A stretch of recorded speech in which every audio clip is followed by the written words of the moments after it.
Hi friends, welcome back to our channel. இன்னைக்கு இந்திராஸ் கிச்சனில் என்ன பார்க்க போகிறோன்னா பொட்டேட்டோ ஸ்மைலி. வாங்க வீடியோக்குள்ளே போகலாம்.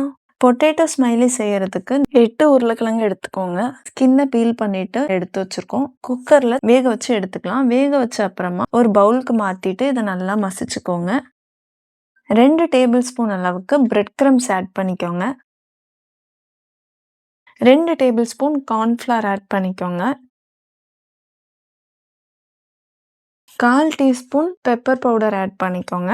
1/4 teaspoon Kashmir chilli powder add பண்ணிக்கோங்க.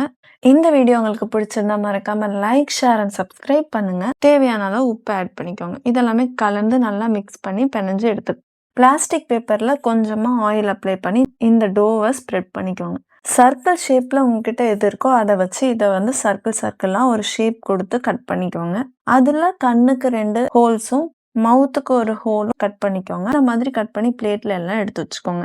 பேன் வச்சுட்டு தேவையான அளவு எண்ணெய் ஆட் பண்ணிட்டு இந்த பொட்டேட்டோ ஸ்மைலியை ஒன்று ஆட் பண்ணிக்கோங்க. 2 பக்கம் திருப்பி போட்டு ஃப்ரை பண்ணி எடுத்துக்கோங்க. கிறிஸ்பியான ஒரு ஸ்நாக் பொட்டேட்டோ ஸ்மைலி ரெடி ஆயிடுச்சு. சாஸோட சர்வ் பண்ணி நீங்களும் ட்ரை பண்ணி பாருங்க. நெக்ஸ்ட் வீடியோவில் பார்க்கலாம்.